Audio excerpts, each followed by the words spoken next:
It's great to be here today with you three. Let's go straight into it. We're in a period like no other, certainly none that we've ever known. How are designers having a direct impact on the response to COVID-19? And what direct examples are there from your fields in response to the pandemic? Karen Hibner, if we could start with you. Thank you, Mark. It's a pleasure to be here with you all, and a pleasure to be at Collision from Home. Designers are problem solvers, and this is a huge problem, and it's unraveling. It's new every day. We have a favorite method that we use with all of our clients, which we call inoculation. We always advise them at the beginning of a process that they're going to feel some fear, doubt, and uncertainty. And we tell them that that's right when the big ideas are going to come in. So I feel like the biggest thing that design can do at this time, and designers are doing, is to provide the world, their client, others surety that there are paths out of all of this. So the interesting thing is there are both unraveling situations, and there are also situations that are coming together, as we all know, with the video conferencing, the other opportunities. An example that I know is a colleague of mine, a client, is doing a company called Catch and Release, and she's being able to actually find video content live for all the storytellers that need to tell stories in this current market. And it's been an amazing opportunity. She had just released her platform at the beginning of the pandemic, and now she's providing of the current content to Apple, Facebook, all the other major clients. I also know an arts organization that I'm on the board of that is working hard. We're redesigning so that we are doing virtual performances. This is also new, that I don't think that we're going to see the impact yet of all the things that designers are doing, but I think designers are one of the best resources for businesses and organizations to figure our way through and out of this to the desired outcomes. Thank you. And Beth, how about from the field of construction and building? I think that working together, we can all shift the title of the session from a question, can designers save the world, to a declarative statement ripped from newspaper headlines, designers save the world. Because the good news is that designers, and I'm speaking really broadly to encompass all of the things that Karen and I do on a daily basis, is that designers know how to build a healthier, more sustainable future. We just need to inspire our customers to value solutions that look beyond quarterly profits and embrace a better quality of life over the long term.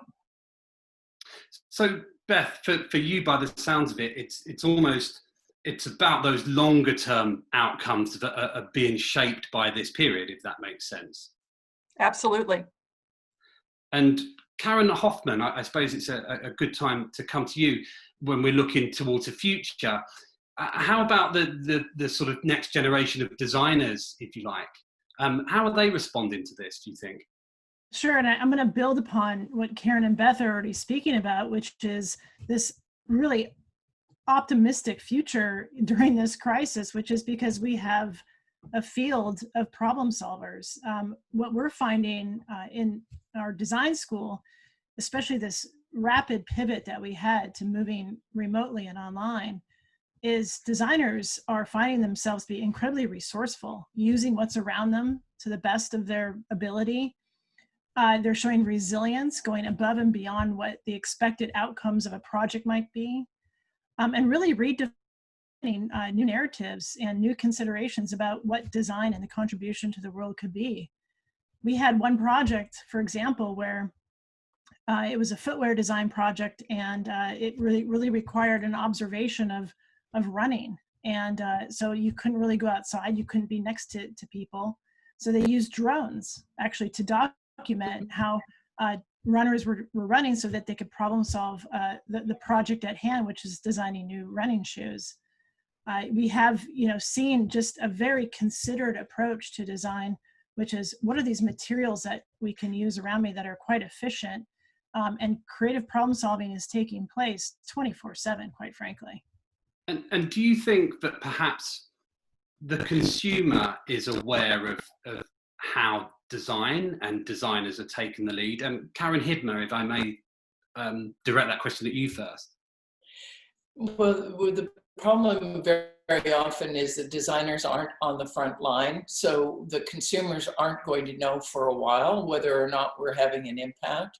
I think that the opportunity for creativity in times of uncertainty, again, is to go back to this knowing that there is a way and is an approach to being able to solve some of these problems. So I would hope that leadership would enlist designers in part of the process. We do tend to look currently to scientists and to, people who can tell us, how possibly we can understand this, but to create a positive outcome, I think that consumers should know more that designers are working on solutions, but it will take a while. Beth, do you find that designers' voices are heard from your standpoint? I think, yeah, absolutely, designers' voices are heard. I think that it has to do with the hierarchy of how they are valued. And I think that we working together as a design community, and again, I say that very broadly, along with our organizations, are beginning to redefine how we talk about sustainability, for example, using tools that embrace the notion that healthy people in healthy places equal a healthy economy, that it's an all of the above design solution. You can no longer divide those things one from another.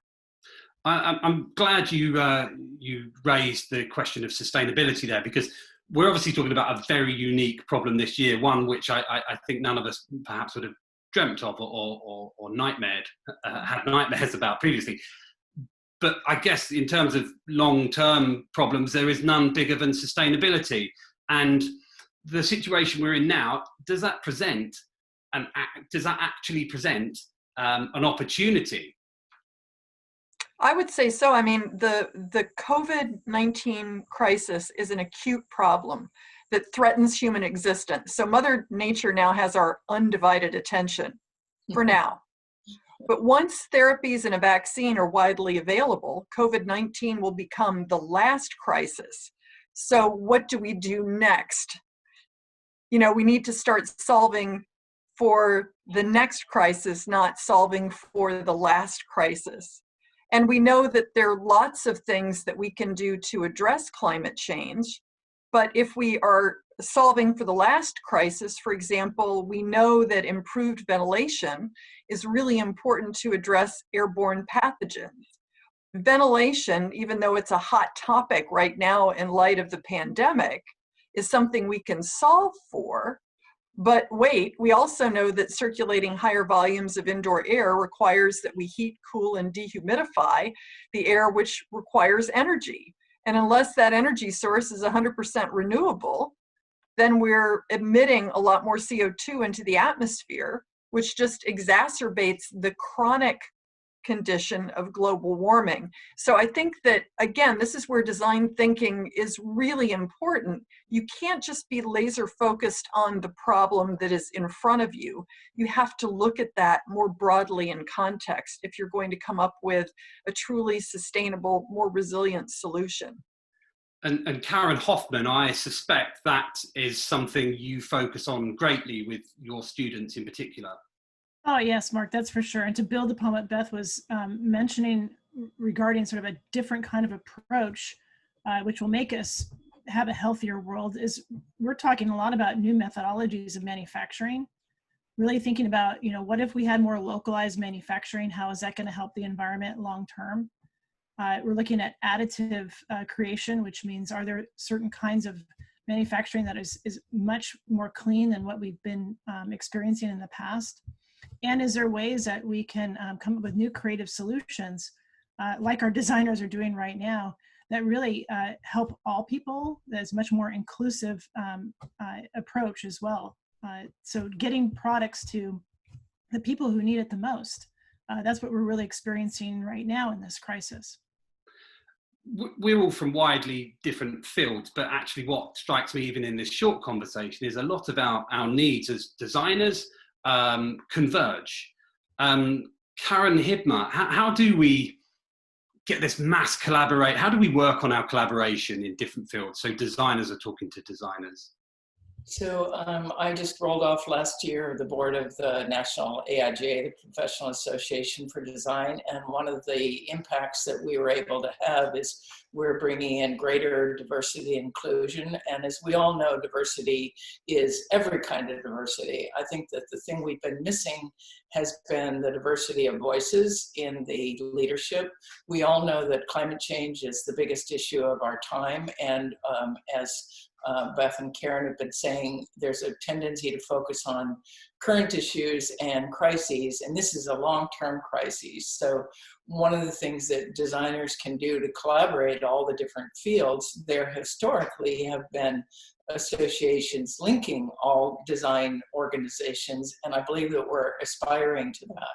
So it's a bit of our own need to convene and gather like we're doing here to be able to, bring these different points of view together and to share ahas and insights, but also to share the possibilities, because I do believe that this is an opportunity. We're in the middle of a great transition, and the more we can look at it as a transition, we're having a long-term impact on the world, and it should be to all of our benefit.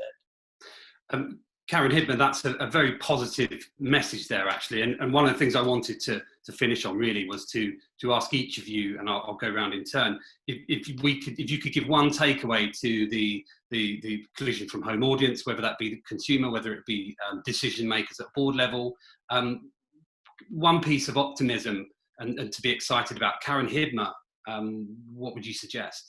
Well, I feel people should inoculate themselves to embrace the uncertainty and doubt and fear, and know that out of this, if we have a constructive point of view, we're going to be able to have positive outcomes. It's the biggest gift that I've given to anyone that I know, is to embrace the uncertainty rather than to be afraid of it. And Beth, may I ask you the same question? I think we really need to redefine the business case to include health, productivity, the environment, and social equity, the triple bottom line of sustainability. We're already beginning to see financial markets interest in and rewarding a more enlightened approach to business. Witness Larry Fink of BlackRock's recent manifesto on sustainable investing. So I think that we have the tools that can lead us to a more sustainable future. We just need to find the courage to reconsider our priorities, work together, and use and perfect the tools we already have. And Karen Hoffman. Yeah, I think, really we're at this moment where designers have a responsibility and using their creativity and their tools to make this world a better place long term.